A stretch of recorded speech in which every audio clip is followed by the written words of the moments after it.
Ghoulish Fancies presents Dagon by H.P. Lovecraft, narrated by Travis Lindsay, edited by Zachary Sokol. I am writing this under an appreciable mental strain, since by tonight I shall be no more. Penniless, and at the end of my supply of the drug which alone makes life endurable, I can bear the torture no longer, and shall cast myself from this garret window into the squalid street below. Do not think, from my slavery to morphine, that I'm a weakling or a degenerate. When you have read these hastily scrawled pages, you may guess, though never fully realize, why it is that I must have forgetfulness or death. It was in one of the most open and least frequented parts of the broad Pacific that the packet of which I was supercargo fell victim to the German sea raider. The Great War was then at its very beginning, and the ocean forces of the Hun had not completely sunk to their later degradation, so that our vessel was made a legitimate prize, whilst we of her crew were treated with all the fairness and consideration due us as naval prisoners. So liberal, indeed, was the discipline of our captors, that 5 days after we were taken, I managed to escape, alone, in a small boat with water and provisions for a good length of time. When I finally found myself adrift and free, I had but little idea of my surroundings. Never a competent navigator, I could only guess vaguely by the sun and stars that I was somewhat south of the equator. Of the longitude I knew nothing, and no island or coastline was in sight. The weather kept fair, and for uncounted days I drifted aimlessly beneath the scorching sun, waiting either for some passing ship or to be cast on the shores of some habitable land. But neither ship nor land appeared, and I began to despair in my solitude upon the heaving vastness of the unbroken blue. The change happened whilst I slept. Its details I shall never know, for my slumber, though troubled and dream-infested, was continuous. When at last I awakened, it was to discover myself half sucked into a slimy expanse of hellish black mire, which extended about me in monotonous undulations as far as I could see, and in which my boat lay grounded some distance away. Though one might well imagine that my first sensation would be of wonder at so prodigious and unexpected a transformation of scenery, I was in reality more horrified than astonished, for there was in the air and in the rotting soil a sinister quality which chilled me to the very core. The region was putrid with the carcasses of decaying fish, and of other less describable things which I saw protruding from the nasty mud of the unending plain. Perhaps I should not hope to convey in mere words the unutterable hideousness that can dwell in absolute silence and barren immensity. There was nothing within hearing, and nothing in sight save a vast reach of black slime, yet the very completeness of the stillness and the homogeneity of the landscape oppressed me with a nauseating fear. The sun was blazing down from a sky which seemed to me almost black in its cloudless cruelty, as though reflecting the inky marsh beneath my feet. As I crawled into the stranded boat, I realized that only one theory could explain my position. Through some unprecedented volcanic upheaval, a portion of the ocean floor must have been thrown to the surface, exposing regions which, for innumerable millions of years, had lain hidden under unfathomable watery depths. So great was the extent of this new land which had risen beneath me that I could not detect the faintest noise of the surging oceans, strain my ears as I might. Nor were there any seafowl to prey upon the dead things. For several hours I sat thinking or brooding in the boat, which lay upon its side and offered a slight shade as the sun moved across the heavens. As the day progressed, the ground lost some of its stickiness, and seemed likely to dry sufficiently for traveling purposes in a short time. That night I slept but little, and the next day I made for myself a pack containing food and water, preparatory to an overland journey in search of the vanished sea and possible rescue. On the third morning, I found the soil dry enough to walk upon with ease. The odor of the fish was maddening, but I was much too concerned with graver things to mind so slight an evil. and set out boldly for an unknown goal. All day I forged steadily westward, guided by a faraway hummock which rose higher than any other elevation on the rolling desert. That night I encamped, and on the following day still traveled towards the hummock, though that object seemed scarcely nearer than when I had first espied it. By the fourth evening, I attained the base of the mound, which turned out to be much higher than it appeared from a distance, an intervening valley setting it out in sharper relief from the general surface. Too weary to ascend, I slept in the shadow of the hill. I know not why my dreams were so wild that night, but ere the waning and fantastically gibbous moon had risen far above the eastern plain, I was awake in cold perspiration, determined to sleep no more. Such visions as I had experienced were too much for me to endure again, and in the glow of the moon I saw how unwise I had been to travel by day. Without the glare of the parching sun, my journey would have cost me less energy. Indeed, I now felt quite able to perform the ascent which had deterred me at sunset. Picking up my pack, I started for the crest of the eminence. I have said that the unbroken monotony of the rolling plain was a source of vague horror to me, but I think my horror was greater when I gained the summit of the mound and looked down the other side into an immeasurable pit or canyon, whose black recesses the moon had not yet soared high enough to illumine. I felt myself on the edge of the world, peering over the rim into a fathomless chaos of eternal night. Through my terror ran curious reminiscences of Paradise Lost and Satan's hideous climb through the unfashioned realms of darkness. As the moon climbed higher in the sky, I began to see that the slopes of the valley were not quite so perpendicular as I had imagined. Ledges and outcroppings of rock afforded fairly easy footholds for a descent, whilst after a drop of a few hundred feet, the declivity became very gradual. Urged on by an impulse which I cannot definitely analyze, I scrambled with difficulty down the rocks and stood on the gentler slope beneath, gazing into the Stygian depths where no light had yet penetrated. All at once my attention was captured by a vast and singular object on the opposite slope, which rose steeply about 100 yards ahead of me, an object that gleamed whitely in the newly bestowed rays of the ascending moon. That it was merely a gigantic piece of stone I soon assured myself, but I was conscious of a distinct impression that its contour and position was not altogether the work of nature.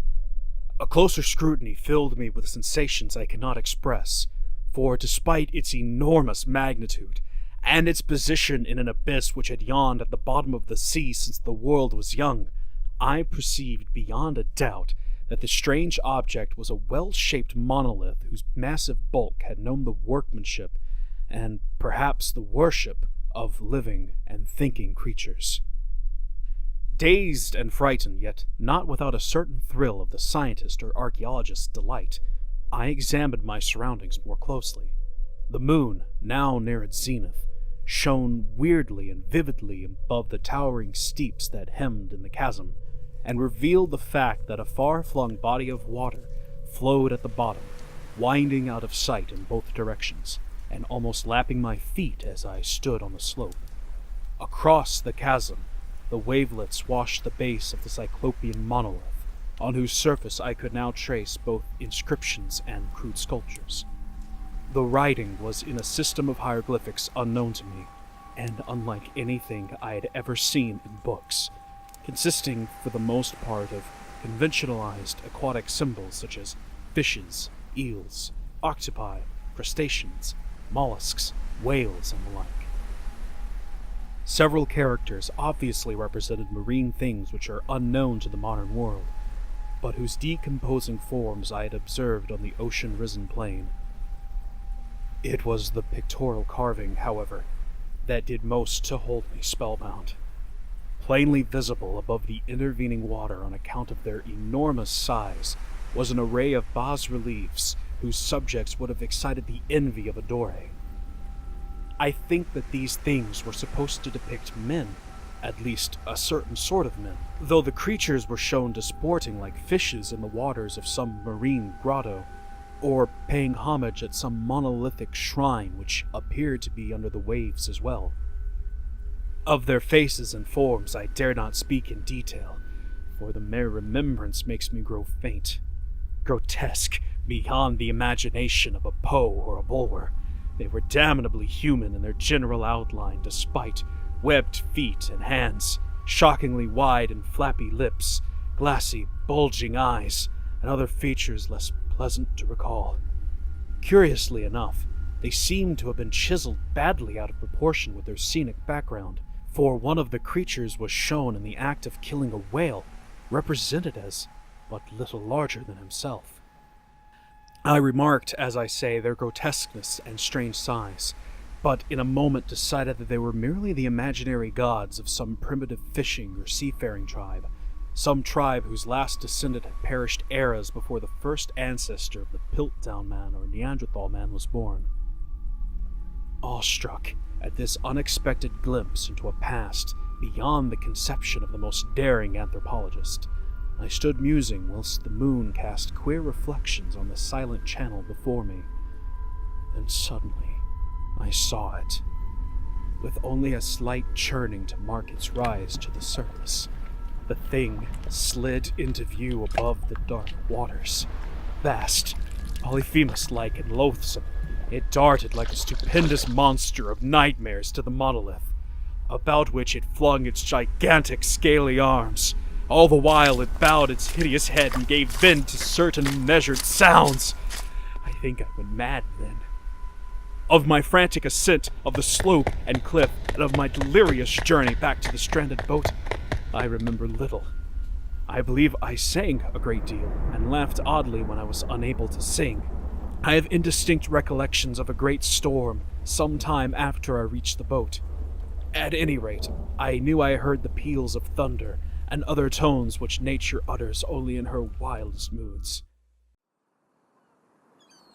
When I came out of the shadows, I was in a San Francisco hospital, brought thither by the captain of an American ship which had picked up my boat in mid-ocean.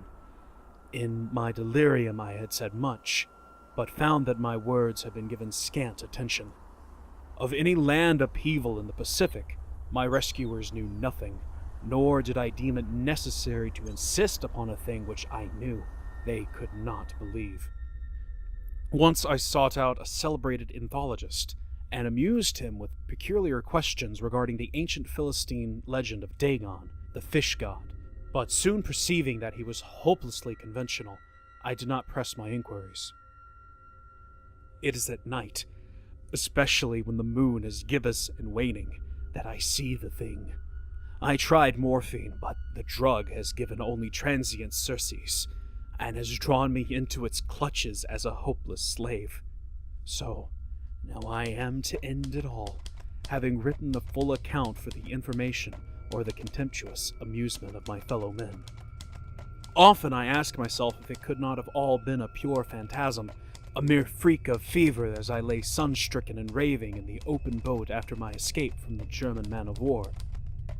This I ask myself, but ever does there come before me a hideously vivid vision in reply.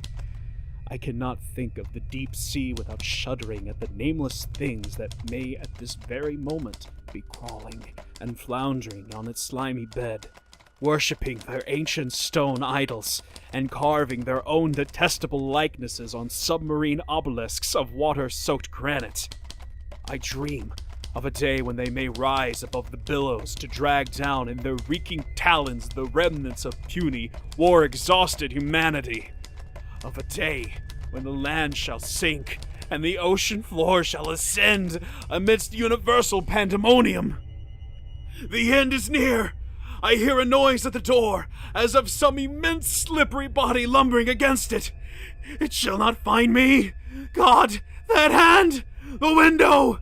The window!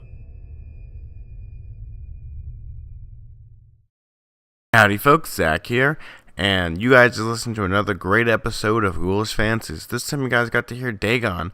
Fun fact, this is actually one of the first published works of H.P. Lovecraft, and you can see just where his sparks of his weird arcane eldritch mind works.